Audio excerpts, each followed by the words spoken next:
Amigas y amigos, señoras y señores, damas y caballeros, tengan muy, pero muy buena tarde. Sean bienvenidos a Conexión Académica. Mi nombre es Edgar Hernández Morales. Hoy vamos a platicar con el doctor René Santizo Fión. Él es especialista en cirugía general, egresado de la Universidad de San Carlos de Guatemala. También tiene la especialidad en otorrinolaringología por la Universidad Autónoma de México. Es autor de los libros Desde el umbral de la muerte, que es este que están viendo en pantalla, y del libro Morí y vi.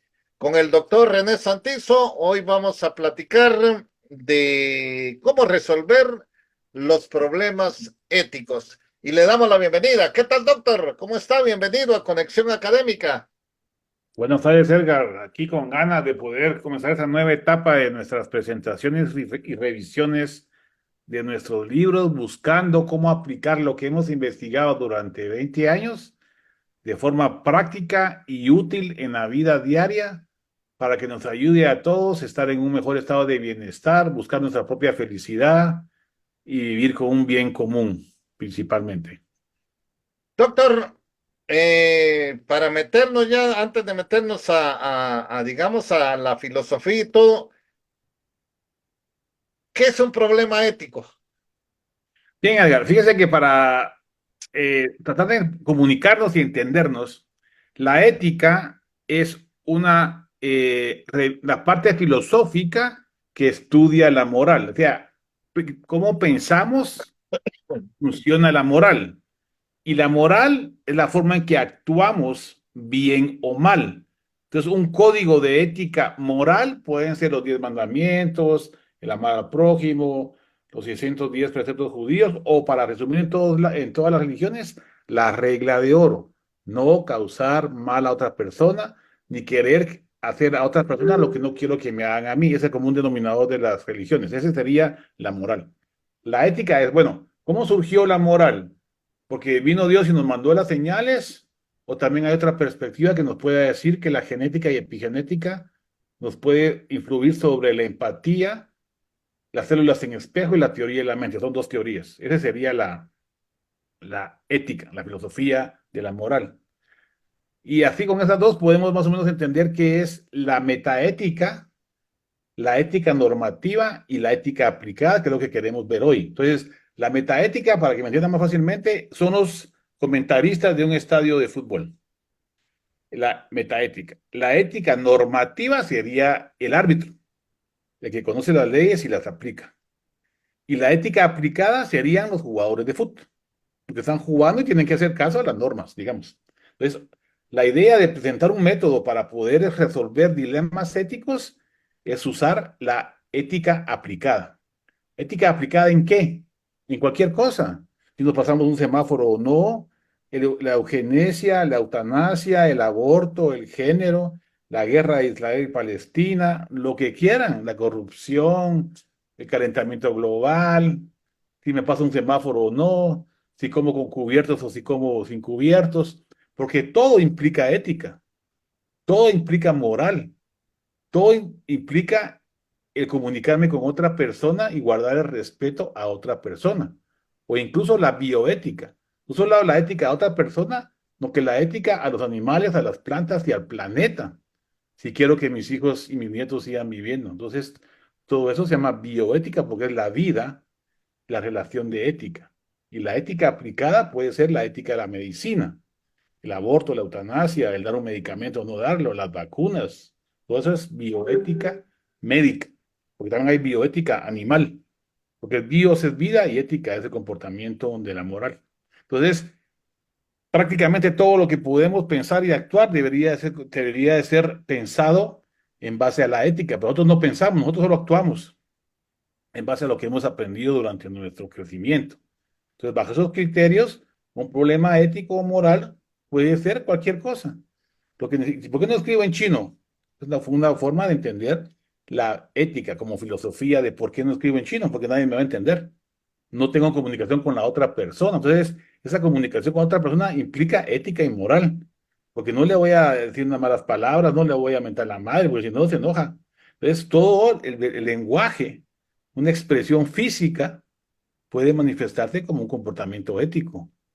Entonces, prácticamente todo. Lo que pasa es que no nos ponemos a pensar todo cómo actuamos todo el tiempo, porque actuamos en automático el 98% del tiempo. Entonces, ¿a qué nos referimos con esta pregunta de cómo resolver el problema ético? A cuando hay que enseñar o aprender a nuestros hijos, a nuestros jóvenes y a nuestra comunidad o a nosotros mismos que tienen la razón, Israel o Palestina. ¿Quién tiene razón? ¿El homosexual, el gay o el transexual o yo como heterosexual? ¿Quién tiene razón? ¿El que produce el aborto o el que causa el aborto o el abortado o la mamá? Entonces, todas esas cosas son situaciones éticas que deberíamos de considerar la posibilidad de descubrir un método ético para enseñar a nuestros hijos y a nuestros jóvenes, y a nuestros amigos, y a nuestros vecinos, y a nosotros mismos. Y eso es lo que queremos practicar hoy, o iniciar por lo menos con un proyecto de un método práctico, sencillo, que nos ayude a pensar cómo resolver dilemas éticos, que es el tema que queremos hacer hoy. Bien, doctor. ¿Y cómo se puede resolver entonces, o cómo se pueden resolver problemas éticos desde la filosofía? Bueno, después de 20 años de investigación de qué es el alma, la psique, la conciencia, el ego o lo que quieran, hemos podido establecer que hay varios parámetros filosóficos que pueden ser puestos en práctica. Lo que dijo Marx, lo que dijo Nietzsche, lo que dijo Aristóteles y Epicuro. Podemos comportarnos de tal forma que seamos felices, decía Aristóteles en su carta de Ética a Nicómaco, o la carta de Epicuro a Meneceo. Ellos dicen que debemos de comportarnos de tal forma que seamos felices. Es lo que ellos dicen en su eudemonia, digamos, ya, cómo vivir bien para vivir felices. Pero ¿cómo hacer eso?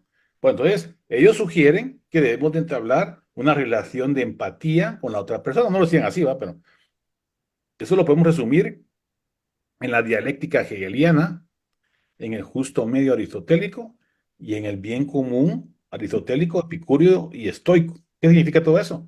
Bueno, que podemos ver el comportamiento ético desde la perspectiva filosófica, tomando como ejemplos, que son unos entre muchos, la dialéctica. ¿Qué es la dialéctica hegeliana? Bueno, si yo pienso, por ejemplo, hablemos de la guerra, no nos vamos a poner a discutir quién tiene la razón.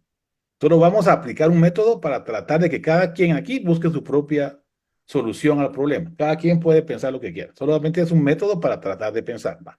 Entonces, ¿quién tiene razón? ¿Los palestinos o los judíos? ¿Va? Entonces, esa es la dialéctica. Me pongo en el lugar de los palestinos y digo, bueno, ¿cómo se sentiría una mamá que perdió a su hijo en el bombardeo de la Gaza de hoy en la mañana? Va. Ahora me pongo a pensar. ¿Cómo piensa la mamá que perdió a su hijo secuestrado y lo asesinaron cuando invadieron los palestinos Israel? Entonces tenemos a las dos mamás pensando sobre sus hijos que se murieron. Entonces se llama dialéctica. Me pongo en el lugar de A, me pongo en el lugar de B. Va. Entonces de la dialéctica, de las dos perspectivas de lo que estoy pensando, tengo que sacar una tesis y una antítesis. Puede ser judío y palestino. Y la síntesis, ¿qué es? Precisamente a fin de semana hice este ejercicio con un grupo de estudiantes de filosofía.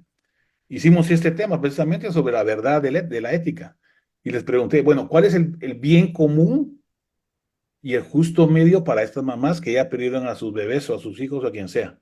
Bueno, el justo medio, me dijeron ellos a mí, sería la paz para los dos, por supuesto.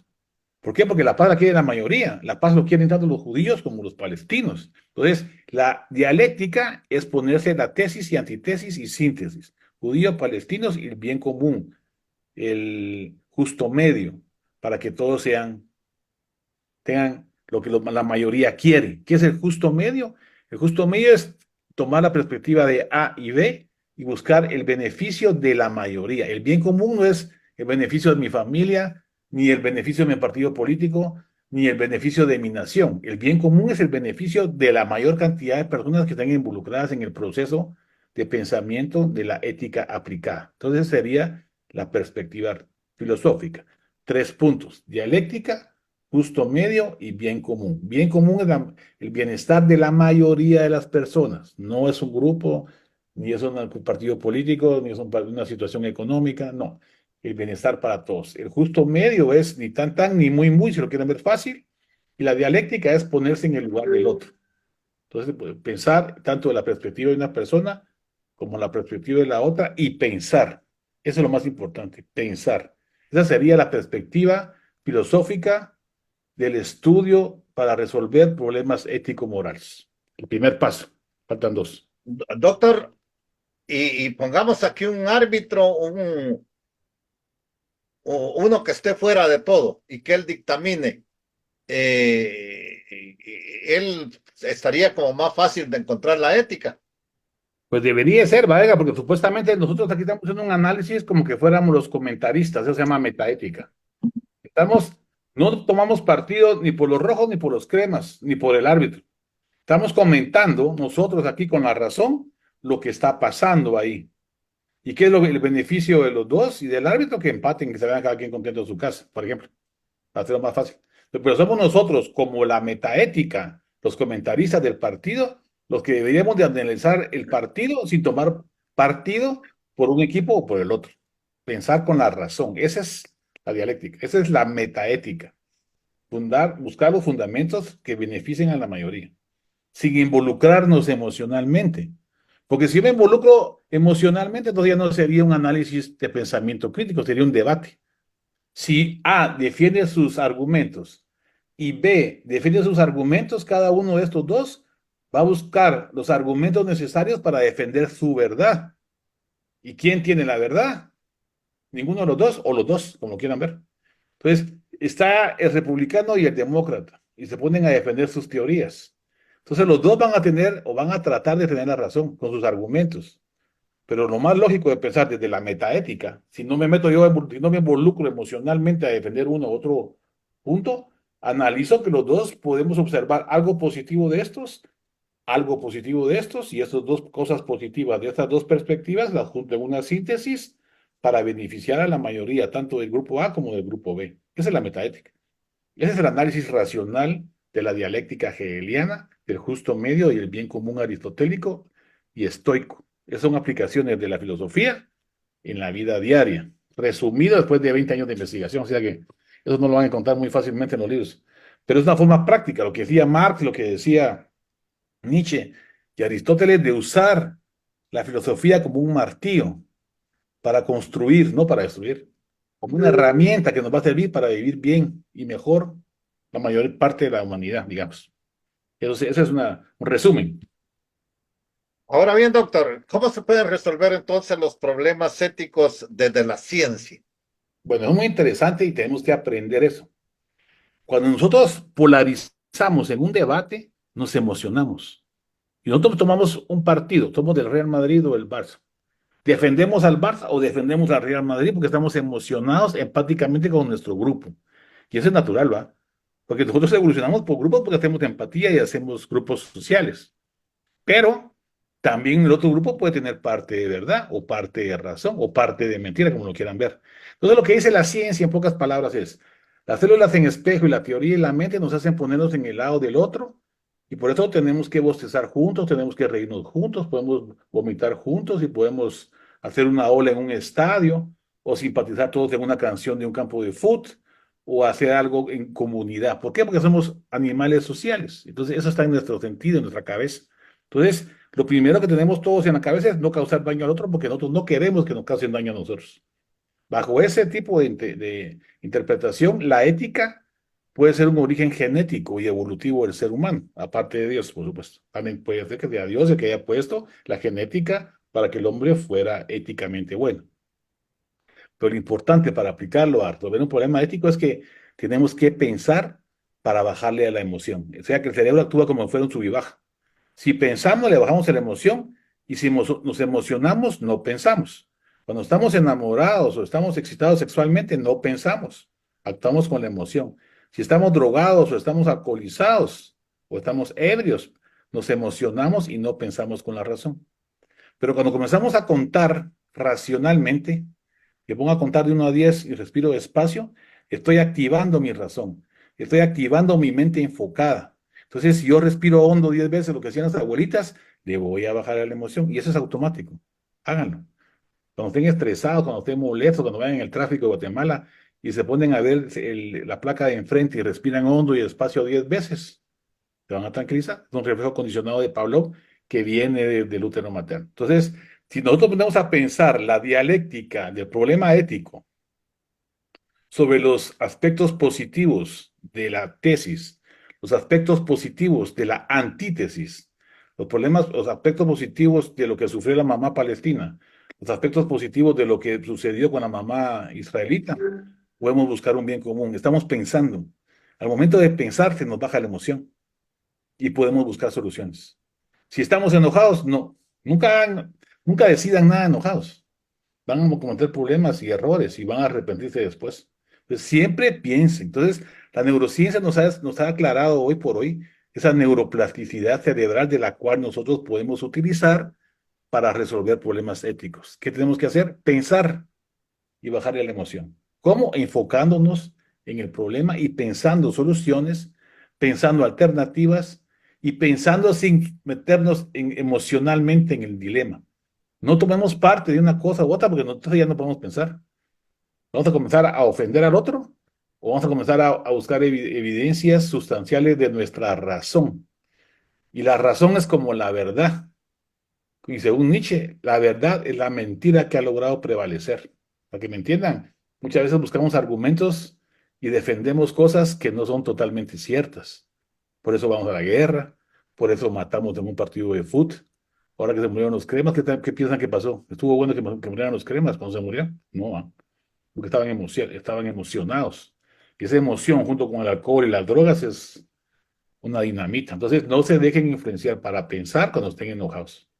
Primero relájense, respiren 10 veces, lean la Biblia, oren el rosario, lo que ustedes quieran hacer con su, depende de su religión, y después se van a dormir, lo piensan y al otro día van a tener alternativas que van a poder ayudarles a resolver problemas. Es una forma práctica de utilizar la dialéctica, el justo medio y el bien común asociado a las neurociencias.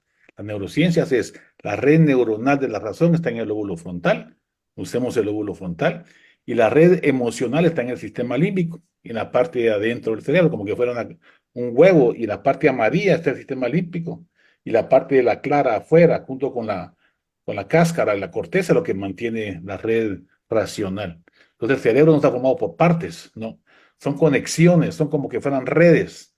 Es como que fuera un grupo, un grupo musical de 86 mil millones de músicos con sus instrumentos, todos están conectados y depende de la música que toquemos. Vamos a estar emocionados con el rock, vamos a estar tranquilos con la música clásica, vamos a estar excitados con el reggaetón y vamos a estar tristes con las marchas fúnebres de la Semana Santa. Entonces, esa es la forma en que podemos entender la conciencia humana hoy. No son partes del sistema límbico, perdón, cerebro reptiliano, cerebro mamífero, eso no es así. Esa era una creencia antigua y es un mito. Ahora se ha desmitificado eso, son redes neuronales donde todo está conectado con todo, como que fueran músicos, como le digo, aquí están aquí están los de la percusión, por aquí están los de las cuerdas, allá están los de las cuerdas, están los de el de aire, música, instrumentos de aire, otros están percusión, otros están marimba, otros están de todos lados. Entonces, así se forma el cerebro para que me entiendan, una forma metafórica de entenderlo. Entonces, usemos la razón y bajémosle a la emoción para pensar y buscar resolver un problema ético. Doctor, y hay personas más éticas y menos éticas, o conscientes que lo que están haciendo no es ético, todo ese tipo de cosas. Eso es lo difícil, ¿verdad? Porque o sea, lo que nosotros estamos planteando aquí es una forma de autopreguntarse uno, bueno, ¿será que estoy haciendo bien o estoy haciendo mal, va? Entonces, estaba leyendo hoy lo de la UNESCO y sobre el método que ellos usan. Y estaban hablando de los testigos de Jehová y dar sangre o no dar sangre, ¿va? Entonces, eso muchas veces no hay una solución. Así que uno diga, bueno, esto es lo bueno y esto es lo malo. No, porque puede ser bueno para uno y malo para otro, ¿va? Es como la verdad es buena para uno y la mentira es buena para otro. Entonces, depende, ¿va, Edgar? Depende nos hace cuestionarnos que una normatización o una legalización de un aborto para todos no va a servir. ¿Por qué? Porque para unos posiblemente sea bueno y para otros no. Entonces, ¿qué tenemos que hacer? Buscar una individualización, una personalización, estudiar cada caso, ver los pros y los contras, tomar en cuenta al individuo, a la gente que está cerca, a la familia, a la comunidad y a los demás, y tratar de resolver persona por persona cada caso, en base a los argumentos morales y éticos de su comunidad, de sus creencias, de su cultura. Entonces no es tan fácil. Ya es lo que hagamos una ley para que el aborto se haga, o hagamos una ley para que el aborto no se haga. No, no puede ser. ¿Por qué? Porque no vamos a quedar bien con todos. Vamos a quedar mal con todos. Entonces tenemos que individualizar. Entonces, por eso cada caso debe ser estudiado e investigado y beneficio al bien común. O sea, pongámosle la mamá y el hijo, que van a abortar. ¿Qué es el bien común para los dos? Hay que pensarlo. Por ejemplo, nosotros en medicina, cuando la mamá está sufriendo riesgo de morir y el bebé viene malformado, está en una situación de vida o muerte, se llama aborto terapéutico. Entonces hacemos un consenso entre varios médicos, analizamos el caso y sugerimos qué es lo que debemos de hacer. Sugerimos, no ordenamos. Se llama a la mamá, al papá y a la gente involucrada y se les presenta la situación. Entonces la mamá dice, bueno, ¿saben qué? Que viva mi hijo, yo me sacrifico por mi hijo. Y el papá dice, no, yo creo que, que la mamá viva y que el niño se... Bueno, entonces esas situaciones son problemáticas, porque hay que ver a quién hacemos caso, ¿va? No es hacer caso, a quién tiene la razón, aunque la razón puede ser moldeada. Entonces ahí sometemos a la bioética a una interrogación del caso, racionalmente con metaética, no emocionalmente, emocionalmente yo quiero que mi hijo nazca, que mi hijo nazca y matemos a todos porque mi hijo nazca. Perdemos la razón y activamos la emoción. Por eso es que tenemos que entender las neurociencias de la decisión, que es el otro segundo aspecto que estamos hablando aquí, de formar un método para poder discernir problemas éticos o morales. Doctor, ¿y cómo se pueden resolver los problemas éticos desde la religión? Bueno, lo que nosotros encontramos en nuestra investigación durante 20 años es que hay un común denominador de las religiones, y eso se llama la regla de oro. Y cada religión tiene sus códigos de conducta moral. Los judíos tienen sus 613 preceptos judíos, los cristianos los 10 mandamientos y amar al prójimo, incluso amar al enemigo según Cristo. Y los del Islam tienen su senda recta del Islam. Los hinduistas y los budistas tienen su dharma y así cada religión tiene sus códigos de conducta moral. Pero lo que une a todas las religiones es el amar al prójimo y no hacer al otro lo que no quieras que te hagan. Se llama ética y empatía. Y ese es el común denominador de las religiones. Entonces, cualquier religión que ustedes quieran poner en práctica y van a leer sus libros y sus costumbres y sus tradiciones, van a ver que todas coinciden en que no hay que hacer daño al otro. Entonces, la forma práctica de aplicar la religión que quieran a la disolución o a resolver un dilema ético es ponerte en el lugar del otro. O sea, bueno, entonces vamos a ir a matar a todos los palestinos.